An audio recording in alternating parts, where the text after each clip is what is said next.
Une anthologie des lectures des paroles de Dieu Tout-Puissant.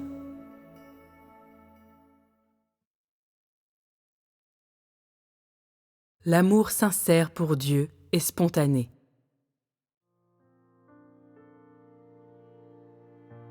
Tous les hommes ont fait l'objet de l'épurement du fait des paroles de Dieu. Si Dieu n'avait pas été incarné, l'humanité n'aurait pas la bénédiction de la souffrance par l'épurement. En d'autres termes, tous ceux qui sont capables d'accepter les épreuves des paroles de Dieu sont des hommes bénis, compte tenu de la qualité intrinsèque des hommes, de leur comportement et de leur attitude envers Dieu. Ils ne sont pas dignes de recevoir ce genre d'épurement. C'est parce qu'ils ont été élevés par Dieu qu'ils ont joui de cette bénédiction. Les gens avaient l'habitude de dire qu'ils n'étaient pas dignes de voir le visage de Dieu ou d'entendre ses paroles. Aujourd'hui, si les hommes ont reçu l'épurement de ses paroles, c'est entièrement dû à l'exaltation de Dieu et à sa miséricorde. Telle est la bénédiction de toute personne née dans les derniers jours. En avez-vous personnellement fait l'expérience ? Dieu détermine à l'avance dans quels aspects les gens doivent souffrir et subir des revers. Cela ne dépend pas des exigences des gens. C'est l'indéniable vérité. Tout croyant doit posséder la capacité d'accepter les épreuves des paroles de Dieu et de souffrir dans ces paroles. Est-ce bien clair pour vous ? Ainsi, tu as reçu les bénédictions d'aujourd'hui en échange de la souffrance que tu as subie. Si tu ne souffres pas pour Dieu, tu ne peux pas gagner ses louanges. Peut-être t'es-tu plaint dans le passé, mais peu importe combien tu t'es plaint, Dieu ne s'en souvient pas. Aujourd'hui est arrivé et il n'est pas nécessaire de se pencher sur les questions d'hier. Certains disent qu'ils essaient d'aimer Dieu, mais n'y arrivent pas. Puis, quand ils entendent que Dieu est sur le point de partir, ils découvrent soudain leur amour pour lui. Certains ne mettent pas la vérité en pratique d'habitude et, lorsqu'ils entendent que Dieu est sur le point de partir avec colère, ils se présentent devant lui et prient « Ô Dieu, s'il te plaît, ne pars pas. Laisse-moi une chance, Dieu. Je ne t'ai pas satisfait dans le passé, je te suis redevable et je t'ai résisté. Aujourd'hui, je suis prêt à offrir mon corps et mon cœur en entier, afin de pouvoir enfin te satisfaire et t'aimer. Je n'aurai pas d'autre occasion comme celle-ci. » As-tu prié de la sorte ? Quand quelqu'un prie ainsi, c'est parce que sa conscience a été réveillée par les paroles de Dieu. Les humains sont tous indifférents et lents d'esprit. Ils sont soumis au châtiment et à l'épurement. Mais ils ne savent pas ce que Dieu essaie ainsi d'accomplir. Si Dieu n'œuvrait pas de cette façon, les hommes auraient toujours l'esprit confus. Aucun homme ne peut inspirer des sentiments spirituels dans le cœur des gens. Seules les paroles de Dieu, qui jugent et exposent les hommes, sont capables de produire cet effet. Ainsi, toutes choses sont réalisées et accomplies du fait des paroles de Dieu. C'est seulement grâce à elles que l'amour de l'humanité pour Dieu a été éveillé. Si les gens n'aiment Dieu qu'en se fondant sur leur propre conscience, ils ne verront pas le résultat escompté. Les gens n'ont-ils pas fondé leur amour de Dieu sur leur conscience dans le passé ? Y avait-il une seule personne qui ait aimé Dieu de sa propre initiative ? Les gens ne l'ont aimé que grâce à l'encouragement de ses paroles. Certains disent « Je suis Dieu depuis de nombreuses années, et j'ai tant bénéficié de sa grâce et joui de tellement de bénédictions. J'ai été soumis à l'épurement et au jugement de ses paroles. j'ai gagné beaucoup de compréhension et j'ai vu l'amour de Dieu. Je dois le remercier. Je dois lui rendre sa grâce. Je satisferai Dieu par ma mort et fonderai mon amour pour lui sur ma conscience. Si les gens comptent seulement sur les sentiments de leur conscience, ils ne peuvent pas ressentir la beauté de Dieu. S'ils comptent uniquement sur leur conscience, leur amour pour lui sera faible. Si tu parles seulement de rendre à Dieu sa grâce et son amour, tu n'auras aucun élan dans ton amour pour lui. L'aimer, en te fondant sur les sentiments de ta conscience, est une approche passive. Pourquoi dis-je cela? C'est un problème pratique. Quel genre d'amour as-tu pour Dieu? Ne consiste-t-il pas à essayer de le tromper et à agir machinalement pour lui?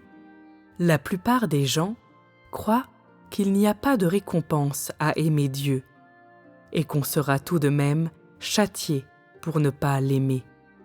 Donc, qu'on peut se contenter de ne pas pécher. De ce fait, aimer Dieu et lui rendre son amour en se fondant sur les sentiments de sa conscience est une approche passive, et ce n'est pas un amour de Dieu qui vient spontanément du cœur. L'amour éprouvé pour Dieu devrait être sincère et venir du fond du cœur. Certains disent « Je suis moi-même prêt à chercher Dieu et à le suivre. Maintenant, même s'il veut m'abandonner, je le suivrai. Qu'il veuille de moi ou non, je l'aimerai toujours. Et à la fin, je dois le gagner. J'offre mon cœur à Dieu, et quoi qu'il fasse, je le suivrai toute ma vie. Je dois l'aimer, et je dois le gagner, coûte que coûte. Je ne m'arrêterai pas tant que je ne l'aurai pas gagné. As-tu ce genre de détermination? Le chemin de la foi en Dieu est exactement le même que le chemin de l'amour pour lui. Si tu crois en lui, tu dois l'aimer. Cependant, l'aimer ne consiste pas seulement à lui rendre son amour ou à l'aimer en se fondant sur les sentiments de sa conscience. C'est lui porter un amour pur. Parfois, les hommes comptent simplement sur leur conscience et sont incapables de ressentir l'amour de Dieu. Pourquoi ai-je toujours dit que l'Esprit de Dieu touche nos esprits? Pourquoi n'ai-je pas parlé de toucher la conscience des hommes pour aimer Dieu? C'est parce que la conscience des hommes ne peut pas ressentir sa beauté. Si tu n'es pas convaincu par ces paroles, tu peux utiliser ta conscience pour ressentir son amour. Tu auras peut-être une certaine motivation à ce moment-là, mais elle disparaîtra rapidement. Si tu ressens la bonté de Dieu uniquement avec ta conscience, tu auras la motivation lorsque tu prieras, mais elle s'essoufflera et disparaîtra après. Pourquoi cela? Si tu n'utilises que ta conscience, tu ne pourras pas éveiller ton amour pour Dieu. Lorsque tu ressentiras vraiment sa bonté dans ton cœur, ton esprit sera touché par lui. Et ce n'est qu'à ce moment-là que ta conscience pourra jouer son rôle initial. Autrement dit, lorsque l'homme aura été touché par Dieu dans son esprit, aura acquis une connaissance et se sentira encouragé, c'est-à-dire après avoir engrangé de l'expérience, alors seulement il pourra l'aimer efficacement avec sa conscience. Aimer Dieu avec ta conscience n'est pas un mal, c'est le plus bas niveau de l'amour pour lui. Ce n'est simplement pas aimer Dieu en faisant à peine justice à sa grâce qui permettra aux hommes d'entrer de manière proactive. Les hommes ne sont capables d'aimer Dieu sincèrement que quand ils obtiennent une partie de l'œuvre du Saint-Esprit, c'est-à-dire quand ils voient et goûtent l'amour de Dieu dans leur expérience pratique, ont une certaine connaissance de lui et voient vraiment qu'il est vraiment digne de l'amour de l'humanité et combien il est aimable. Quand les hommes contactent Dieu avec leur cœur, quand leurs cœurs peuvent entièrement se tourner vers lui, c'est la première étape de leur amour pour lui. Si tu veux aimer Dieu, tu dois d'abord pouvoir tourner ton cœur vers lui. Qu'entend-on par là? Tourner son cœur vers Dieu, c'est quand tout ce que tu poursuis dans ton cœur vise à l'aimer et à le gagner. Cela montre que tu as complètement tourné ton cœur vers Dieu. Mis à part Dieu et ses paroles, il n'y a presque rien d'autre dans ton cœur. Même s'il y a d'autres choses, celles-ci ne peuvent pas occuper ton cœur et tu ne penses pas à tes perspectives d'avenir, mais ne poursuis que l'amour de Dieu. À ce moment-là, tu auras entièrement tourné ton cœur vers Dieu. Supposons que tu fasses encore des plans pour toi-même dans ton cœur et que tu sois toujours à la poursuite de ton propre gain personnel, pensant constamment « Quand pourrais-je faire une petite demande à Dieu? Quand ma famille deviendra-t-elle riche? Comment puis-je avoir de beaux vêtements ?» Si tu vis dans cet état, cela montre que ton cœur n'est pas entièrement tourné vers Dieu. Si tu n'as que ces paroles dans ton cœur et que tu peux prier Dieu et t'approcher de lui en tout temps, comme s'il était très près de toi, comme s'il était en toi et que tu étais en lui. Si tu es dans ce genre d'état, cela signifie que ton cœur a été en sa présence. Si tu pries Dieu, mange et bois ses paroles tous les jours, réfléchis toujours au travail de l'Église, fais preuve de respect pour sa volonté, utilise ton cœur pour l'aimer sincèrement et satisfaire son cœur, alors ton cœur lui appartiendra. Si ton cœur est occupé par un certain nombre d'autres choses, alors il est encore habité par Satan et ne s'est pas vraiment tourné vers Dieu. Lorsque le cœur des hommes est vraiment tourné vers Dieu, ils ont un amour sincère et spontané pour lui et peuvent étudier son œuvre. Bien qu'ils aient encore des états stupides et insensés, ils se soucient des intérêts de la maison de Dieu, de son œuvre et du changement de leur tempérament. Ils ont alors de bonnes intentions. Certains prétendent n'agir que dans l'intérêt de l'Église, alors qu'ils travaillent pour leur propre bénéfice. Ces gens-là n'ont pas le bon type d'intention. Ils sont malhonnêtes et trompeurs, et la plupart de leurs actes ne sont que dans leur propre intérêt. Ce genre d'homme ne cherche pas à aimer Dieu. Son cœur appartient toujours à Satan et ne peut pas se tourner vers Dieu. Dieu n'a donc aucun moyen de le gagner. Si tu veux aimer Dieu sincèrement et être gagné par lui, tu dois d'abord tourner ton cœur entièrement vers lui. Pour chaque chose que tu fais, examine-toi et pose-toi la question : est-ce que je fais cela parce que mon cœur aime Dieu ? Y a-t-il des intentions personnelles ? Quel est mon but réel ? Si tu veux confier ton cœur à Dieu, tu dois d'abord le maîtriser, renoncer à toutes tes intentions personnelles et parvenir à un état où tu lui appartiens entièrement. Tel est le chemin de pratique pour donner ton cœur à Dieu. Qu'entend-on par maîtriser son propre cœur ? Il s'agit d'abandonner les désirs extravagants de la chair, de ne pas convoiter le confort ou les bénédictions relatives au statut. Il s'agit de tout faire pour le satisfaire et de consacrer pleinement son cœur à Dieu, non pas à son propre intérêt. Voilà qui est suffisant. L'amour sincère pour Dieu vient du fond du cœur. C'est un amour qui n'existe qu'en fonction de la connaissance que l'homme a de Dieu. Quand le cœur des hommes se tourne entièrement vers Dieu, alors ils ont de l'amour pour lui. Mais cet amour n'est pas nécessairement pur ni complet. Cela s'explique par le fait qu'il existe tout de même une certaine distance entre tourner complètement son cœur vers Dieu et avoir une authentique compréhension de lui, ainsi qu'une sincère adoration pour lui.